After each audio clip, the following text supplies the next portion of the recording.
que yo he sido violada y no voy a dejar sola a mis hermanas.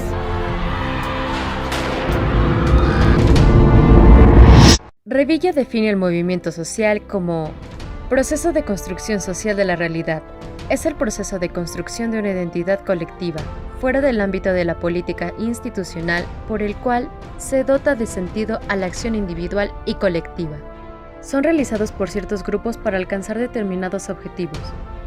Los grupos de personas suelen ser amplios o pequeños. Esto depende del contexto y el movimiento.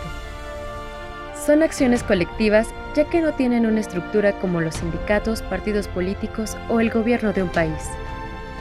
¿Por qué surgen los movimientos sociales? Existen varios factores por los que surgen estos movimientos. Pueden ser por causas económicas, sociales, culturales o ideológicas, pero todas estas causas vienen desde una inconformidad colectiva.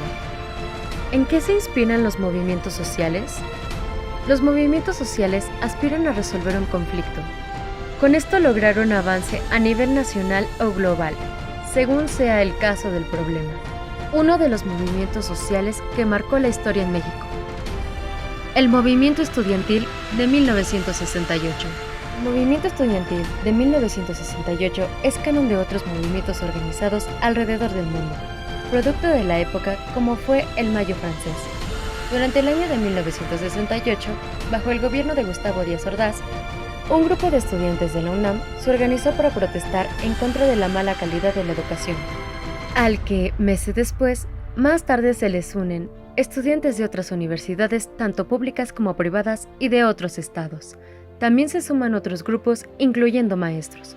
El 2 de octubre se organiza la manifestación en la Plaza de las Tres Culturas, donde fueron reprimidos por un batallón del ejército mexicano disparando contra ellos. No se tiene una cifra certera de los asesinados esa tarde. Pero, ¿qué pasó exactamente el 2 de octubre? ¿Por qué la frase 2 de octubre no se olvida? El 22 de julio de ese año comenzó el movimiento estudiantil, después de una pelea entre estudiantes del Instituto Politécnico Nacional contra los de Preparatoria Isaac Ochoa Terena, incorporada a la UNAM, e intervino la policía. Dicha intervención causó descontento entre los alumnos de ambas instituciones y a partir de ese momento alzaron la voz contra la represión del gobierno. Después, los estudiantes formaron el Consejo Nacional de Huelga, que se encargó de coordinar las protestas.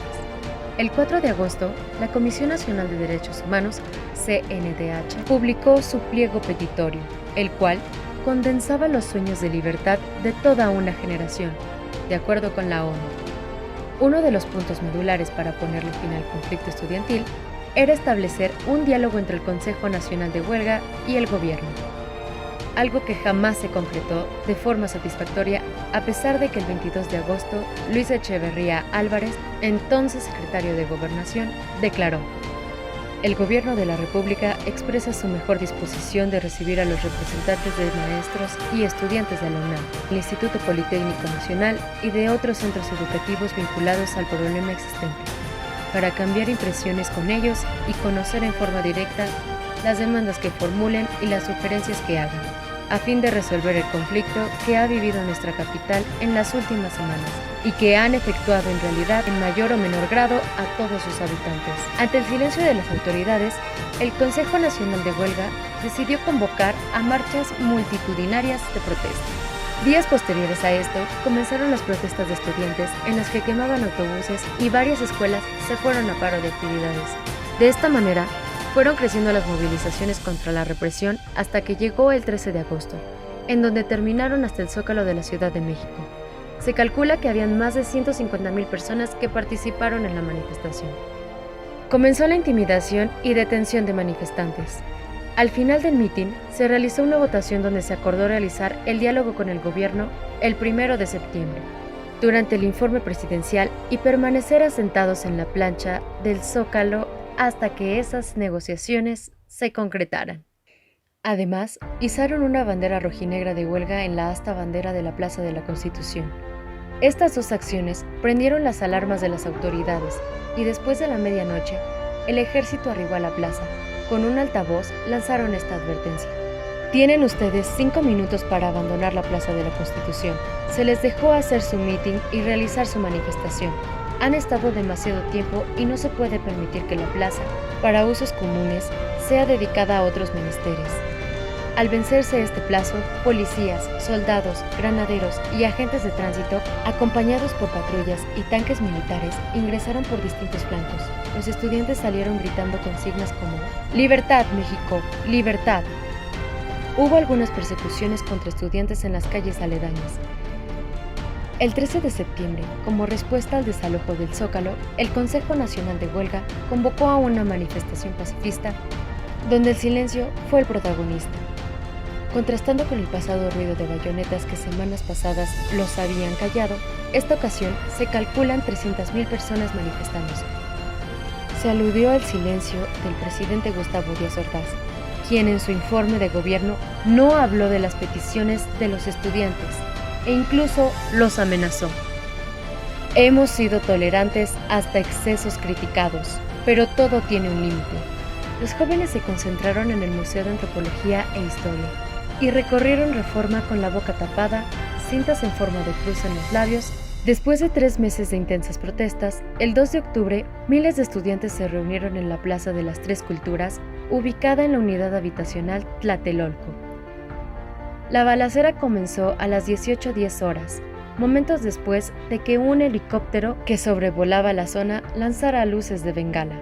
En los alrededores se encontraba apostado el ejército mexicano, con unidades de asalto, jeeps y tanques ligeros. Miembros del batallón Olimpia, los miembros se identificaban entre sí por un pañuelo o guante blanco en la mano izquierda.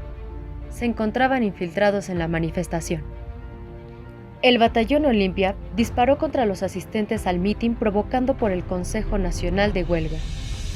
El batallón Olimpia disparó contra los asistentes al mitin convocado por el Consejo Nacional de Huelga. Ventanas y paredes de departamentos del edificio Chihuahua, en Tlatelolco, fueron perforados tras el tiroteo. La matanza de estudiantes en la Plaza de las Tres Culturas, en Tlatelolco, integrado por estudiantes de la Universidad Nacional Autónoma de México, UNAM, el Instituto Politécnico Nacional y la Universidad de Chapingo, demandaban la democratización de la educación, la no represión y los derechos civiles. En los periódicos, radio y televisión, se dejaba ver la agresión de los estudiantes a los granaderos y policías, tergiversando los hechos durante la matanza masiva que ocurría. Moños negros en una escuela tras la matanza de los estudiantes. A causa del manejo de la información y la manipulación a los medios de comunicación por parte del gobierno de Díaz Ordaz, es probable que nunca sepamos cuántas personas fueron asesinadas por las autoridades. Por eso que en la marcha del 2 de octubre se dice que no se olvida, pues aún hay injusticia por esta matanza. ¿Cómo culminó? Oficialmente concluyó el 4 de diciembre de 1968, cuando el Consejo Nacional de Huelga, integrado por estudiantes de la UNAM, Instituto Politécnico Nacional y la Universidad de Chapingo, acordaron firmar el decreto que ponía fin al conflicto. Sin embargo, 9 días después, hubo un último intento de hacer una manifestación de la torre de rectoría hacia el casco de Santo Tomás, pero fue en el monumento de Álvaro Obregón donde el ejército y los granaderos lanzaron gas lacrimógeno en contra de los estudiantes, quienes huyeron por temor a que nuevamente ocurriera una balacera como la del 2 de octubre. Como conclusión, ¿qué experiencias, valores y elecciones podemos rescatar de los movimientos sociales? La libertad de expresión y manifestación en México solo existe en el papel y la represión del gobierno hacia la sociedad en la práctica generan una transformación en la realidad. Eso es cierto porque nos hacen reflexionar y no tener miedo ante la manifestación de nuestras ideas. Así nos cueste la vida, nos hacen valorar nuestros actos y las acciones de todos los que lucharon en nuestro pasado. Esto para que el presente que tuviésemos fuera mejor y sin conocernos.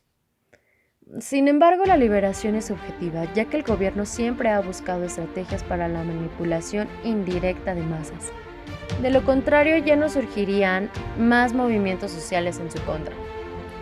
Esto lo podemos ver en los feminicidios, fosas clandestinas, desaparición de personas que son generadas por el gobierno, y nos hacen ver de todos estos movimientos una gran manipulación de los medios de comunicación, ejerciendo su poder ante la sociedad. Por esto todavía existe una gran censura en los medios de comunicación.